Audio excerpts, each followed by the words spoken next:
High court తీర్పుపై MLC Addanki Dayakar స్పందించారు. Court తీర్పు చూసి బీఆర్ఎస్ నేతలు అప్పుడే సంబరపడద్దు అంటున్నారు. ఘోష్ కమిషన్ ఏర్పాటుని హైకోర్టు సమర్థించింది.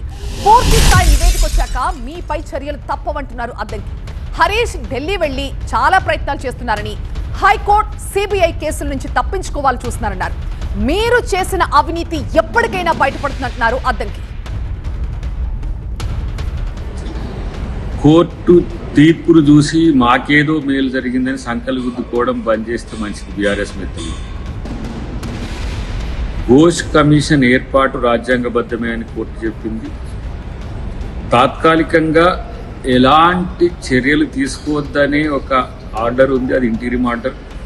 రేపు పూర్తి స్థాయి నివేదిక వచ్చిన తర్వాత, అంటే సిబిఐ నివేదిక తర్వాత కానీ కంపారిజన్ సిబిఐతో పాటు ఘోష్ కమిటీ రికమెండేషన్స్ కానీ కంపేర్ చేసిన తర్వాత తుది తీర్పు వచ్చినాక అప్పుడు మీ దొంగతనం బయటపడుతుంది, మీ అవినీతి బయటపడుతుంది. అంతే తప్పితే ఏదో తాత్కాలికంగా ఇది వచ్చింది ఇక మాకు ఇదే సరిపోతుంది, ఇదే ఫైనల్ రిపోర్ట్ అని అనుకుంటే పప్పులో కాలేసినట్టే.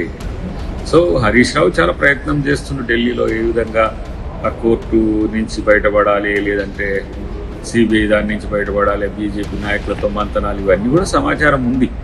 కాబట్టి అవినీతి చేసి తప్పు చేసి తప్పించుకుంటామనే ఆలోచనను బంద్ చేయండి. ఎప్పటికైనా అది బయటపడేది. కాళేశ్వరం కూలింది వాస్తవమే, అన్నిటికంటే ముఖ్యంగా మీరే ఒప్పుకున్నారు. 2 పిల్లలు కూలితే, మూడు పిల్లలు కూలితే, కాబట్టి ఆ కూలియేటట్టుగా కట్టింది ఏందో, దాని వివరాలు ఏందో, దాని టెక్నికల్ అవన్నీ కూడా ఎంక్వైరీలో తెలుస్తాయి.